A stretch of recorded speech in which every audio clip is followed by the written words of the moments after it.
Folks, Greg Marchand here with another episode of the Virtual Instructor-Led Training Program brought to you by the Service Sales Academy. In this episode, I want to talk to you about selling transmission service. Now, remember some of the really important things about selling, and the thing that I think is most important, of course, is the buying process. And the buying process, as we have defined it, is need recognition, followed by gathering information, determining alternatives and options, making a decision, and then some post-purchase behavior.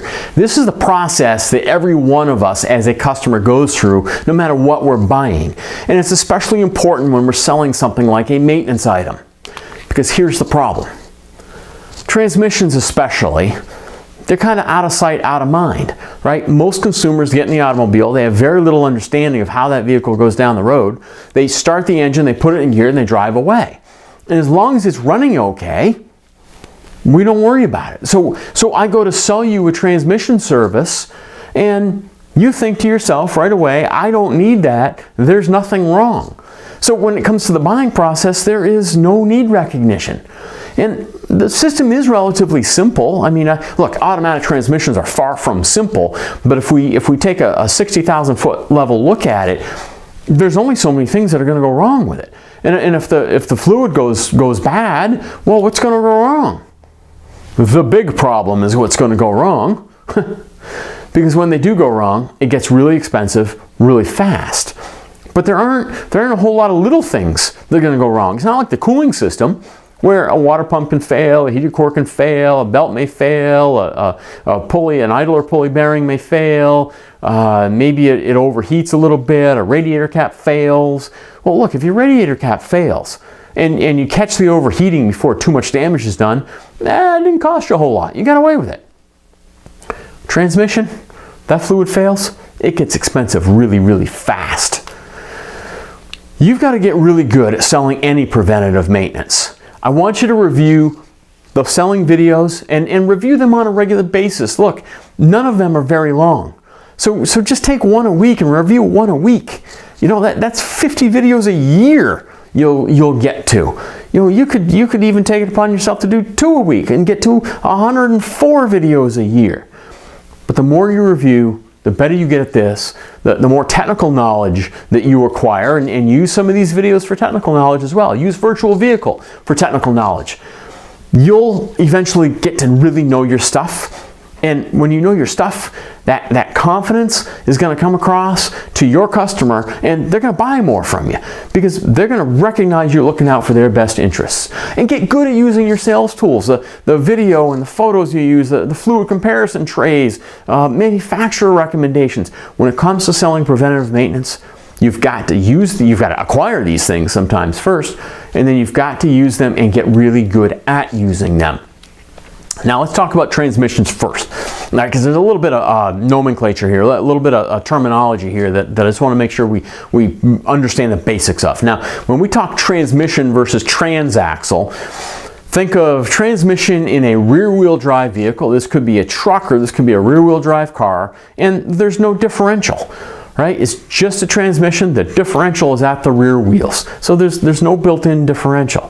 When we talk about transaxle, however, think front-wheel drive automobile, where the differential is built into it, right? They're different shapes, and I probably should have put some pictures in there for you, but check out Virtual Vehicle or go ahead and Google transaxle or transaxle versus transmission, and you'll find all kinds of resources for that. So the difference is transmission has no differential, transaxle does have a differential built into it. Automatic transmissions versus manual transmissions. Manual transmissions are essentially just a bunch of gears, and we engage or disengage it with a clutch. Automatic transmissions, not only do they have gears, but they've got multiple clutches inside, and we're going to use sensors, hydraulics, actuators, computers to engage and disengage these clutches. And as these clutches inside the transmission are engaged and disengaged, they will engage or disengage components that will help determine gear ratios. Now, something I want to point out here, as they engage and disengage, just like that manual transmission clutch, there's some slippage that goes on. And these clutches have to be pretty soft, so we don't have real harsh engagement. And because they're real soft, every time they engage and disengage, they give up a little bit. They give up a little bit of what makes them them. And that little bit they give up ends up in the transmission fluid. It changes the color of the fluid. That fluid has a really, really important job, as you can see here. That fluid transfers pressure and motion. So we need to take the motion from the engine and transmit it to the drive line of the automobile. Believe it or not, the fluid does this. It's not quite a fluid coupling, but it's like a fluid coupling.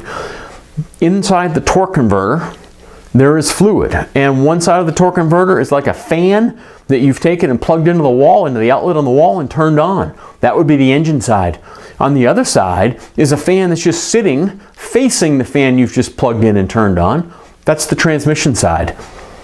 And the fluid is going to be like the air. Now, if you did this with two fans in your living room, the fan that was spinning because of the electricity is eventually going to spin the non-plugged in fan, right? Because the air moving between the two. Well, the transmission fluid in your transmission, or in the torque converter I should say, is just like that airflow, only it's fluid flow. And it transmits the motion of the engine to the transmission.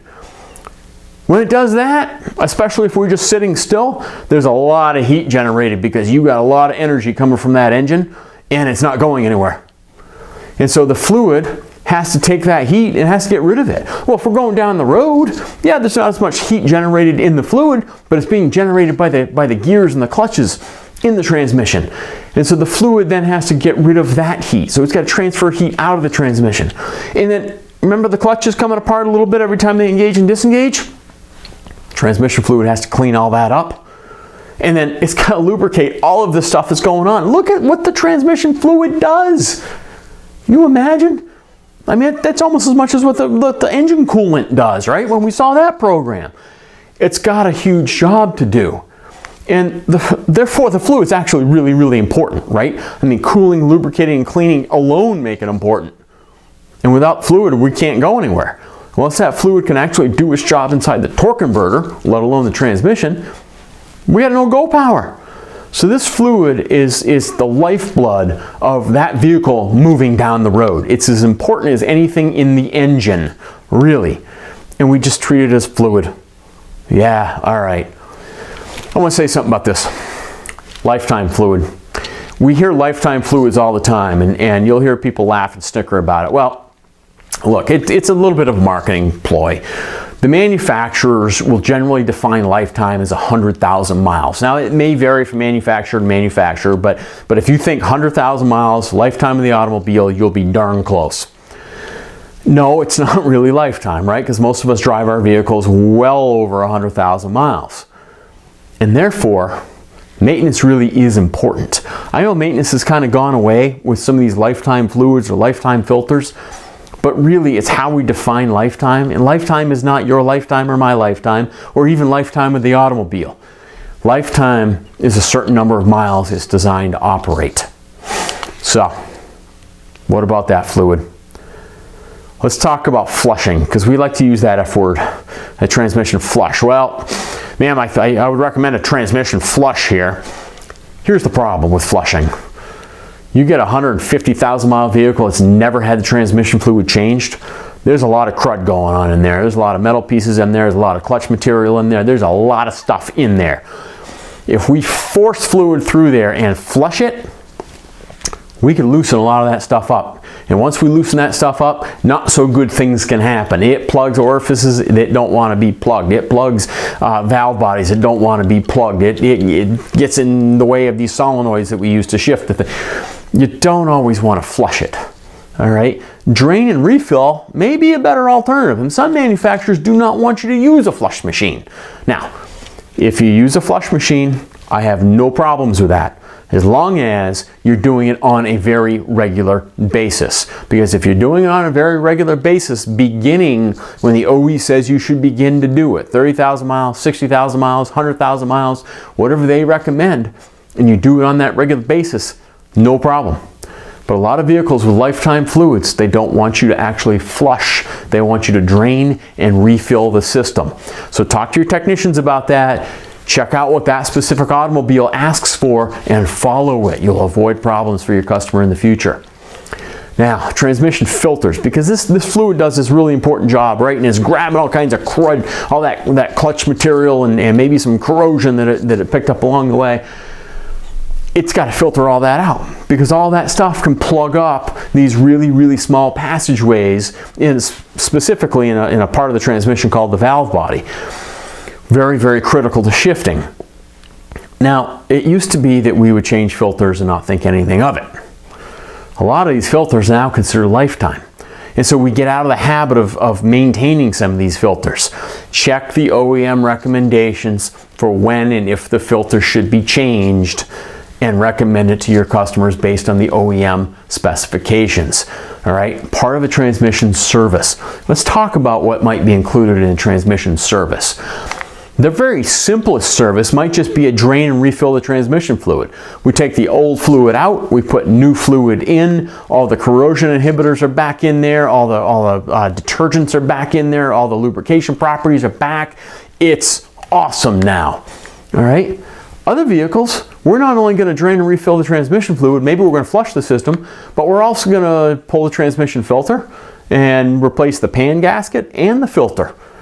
And we're going to inspect the system for leaks. We're going to inspect the cooling unit. Maybe there's a separate cooling unit for the transmission. Some are integral with the radiator. Some are separate units.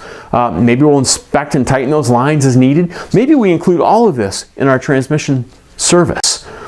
When you advertise a transmission service, you're going to have to keep all of this in mind, because look, some vehicles, we're not going to be able to put a filter in, or it's not recommended to put a filter in. And so therefore, replacement of the filter and the pan gasket, that's not going to be in the service. Essentially, it's going to be the inspect piece and the drain and refill piece. So maybe we charge a little bit less for that. Maybe we charge more for the full service. If you're going to sell a transmission service, you've got to create that need recognition, right?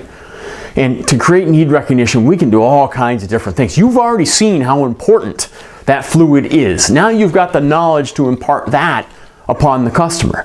What kinds of failures or future costs might replacing the transmission fluid prevent? What kind of failures or future costs might doing a full-on transmission service prevent? Why should we replace that filter? Well, you've got enough knowledge to tell the customer now. At the very least, what is just replacing the fluid going to provide the customer in terms of vehicle longevity? To create need recognition, you can use manufacturer recommendations. You can use virtual vehicle. I'll show you in just a second. They got really cool animation here. You can show them broken parts. You can show them dirty filters. You can show them old versus new fluid. You can show photos of failures. You know, keep a catalog of this stuff. So you can say to a customer, you know, unfortunately, we had one customer that hadn't maintained their automobile. That you know, when we suggested this, they said no, thank you, which we of course respected. And then at about 170,000 miles, they had a transmission failure, and the technician saved the part that actually failed. And here's what it looked like. And this is because of a lack of maintenance. That was a $6,000 repair bill right there.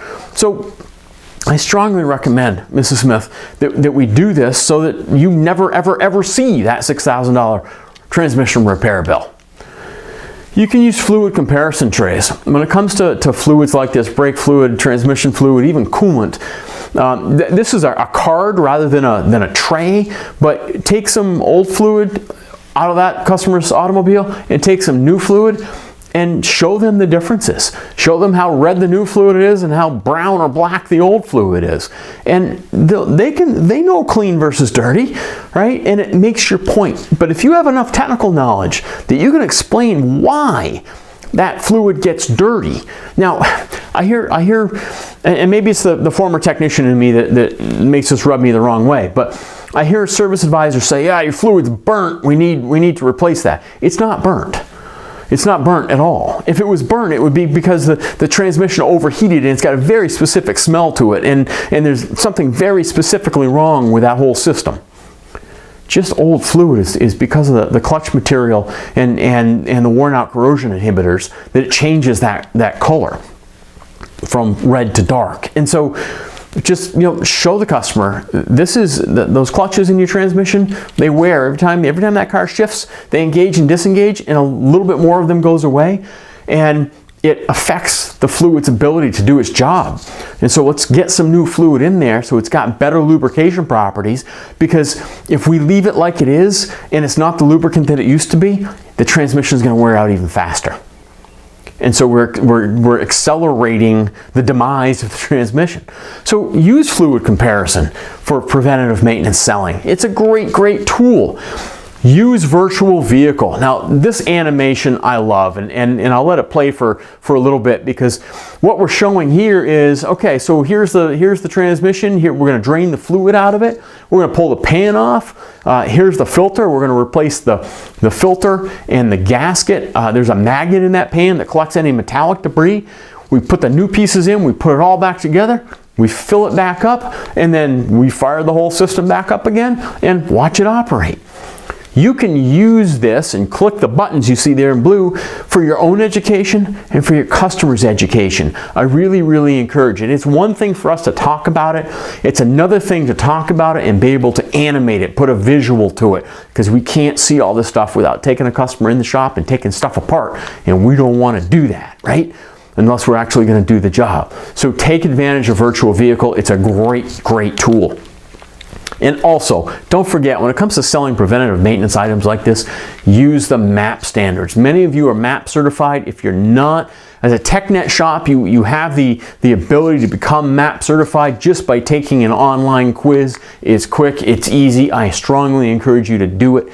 If you're not a TechNet shop, then go to motorist.org and check it out, see what it would take to become MAP certified, so that you can explain to the customer who MAP is and how to access the Motorist Assurance Program information, and use these standards. When it comes to maintenance items, it's really the suggestion of the repair or replacement item that we're focused on rather than the required.